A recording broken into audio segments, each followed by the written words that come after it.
Hello and welcome back to another Fear the Walking Dead video, and today I'll be talking about the best character in each season of Fear. That's 8 seasons, so 8 characters, and some characters might even come up more than once. Let's jump right into this with season 1, and obviously it's going to be Nick.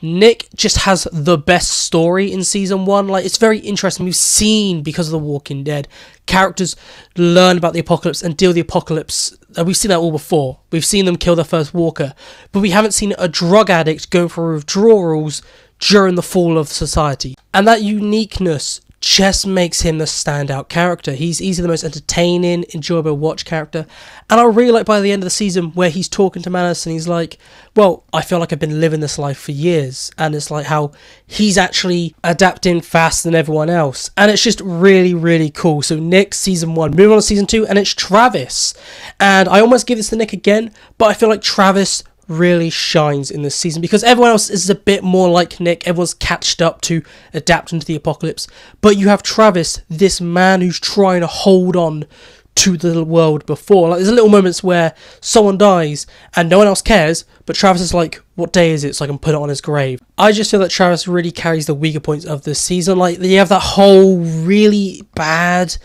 Chris stuff. I really hate Chris in this season, but that moment with Travis and Chris where you see Travis trying to bring Chris back from going over the edge and he fails, and then you have one of my favourite episodes, episode 14 of season 2, where Travis finally snaps, and that man that he was trying so hard to keep hold of for almost 2 seasons is gone now, and we have a new Travis. It's a shame he died right at the start of season 3, so we don't actually see the development of this character anymore, but the development of Travis in season 2 was absolutely perfect, so he deserves the season 2 spot. Season 3 has to be Troy, and it's obvious. Like, you think of season 3, you think of Troy. He's easily the best character.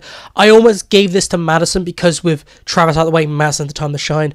But Troy just steals the show. He starts off as a villain, but as you go through the season, he becomes a more flawed and definitely nuanced character. He's still obviously a bad guy, but by the end of the season, you're rooting for Troy. And it's just, that shows how well-written of a character he is. He has done all these bad things. He's the reason Travis is dead, basically. And then we're still like, Troy. That shows how good writing is. Like, every single character in this season is basically phenomenal. But Troy just steals so much of the show. And it's all down to the actor. The actor really carried this. It's a great writing in the season, but the actor was just absolutely perfect. And just straight up, I really liked his relationship with Madison. It was very weird when Madison was using him. Just the way they wrote Troy, giving him these weaknesses and showing that he's just looking for approval.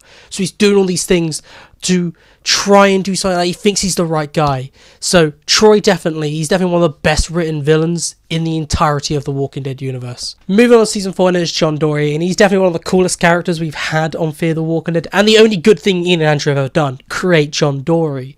He is so amazing. I have nothing bad to ever say about John Dory in any of the seasons he's in, but I feel like John Dory is strongest here just because he has this starter friendship with Morgan, which is great. I really like the June and John stuff. It gets better in 5, but I do like the start of it. They kind of sideline him in the back half of the season. I don't like that way. He's off with Strand doing nothing, surrounded by a gator for an episode or 2. I didn't like that bit. That's the only downside I would say about John Dory in this season. He gets sidelined in the back.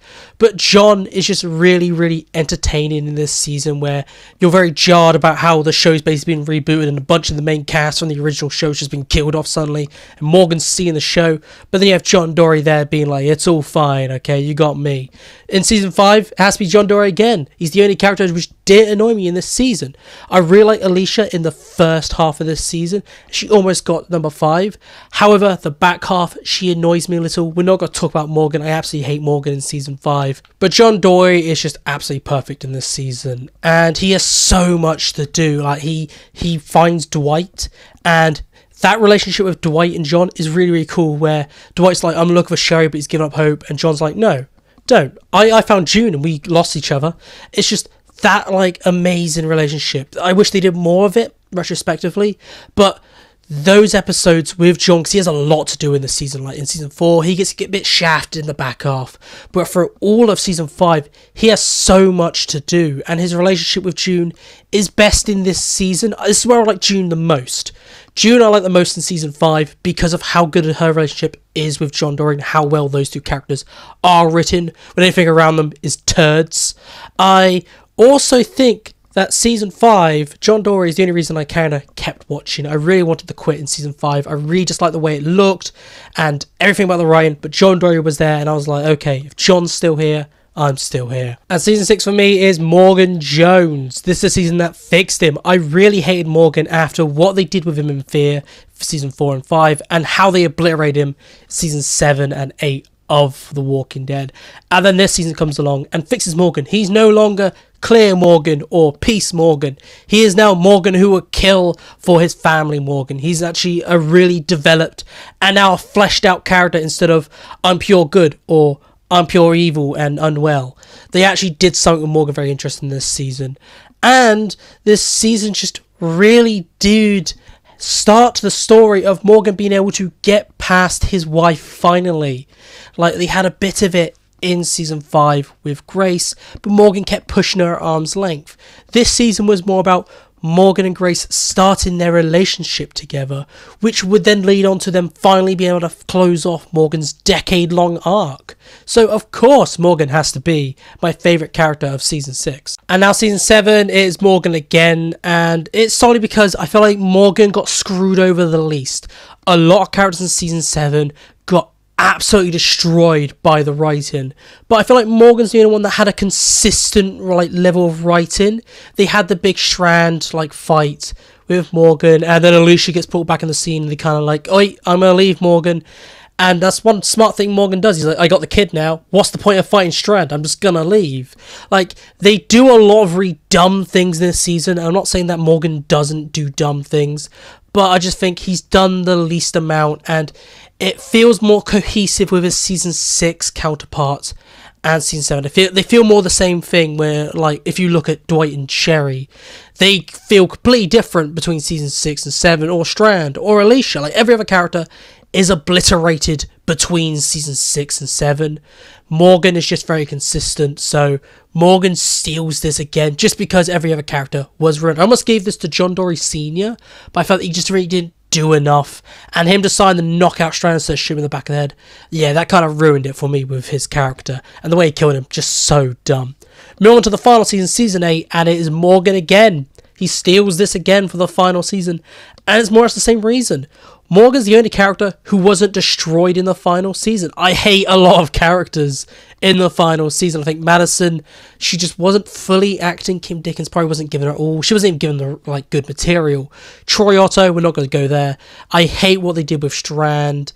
A lot of characters just don't really get their time to shine. They reboot Dwight and Sherry yet again for this season. But Morgan, he's in about 4 or 5 episodes. He's only in the first half. And those episodes are actually half decent. And they finish off Morgan's character arc. They do so much with Morgan in the little time they give him, and he deserves to take the final season win.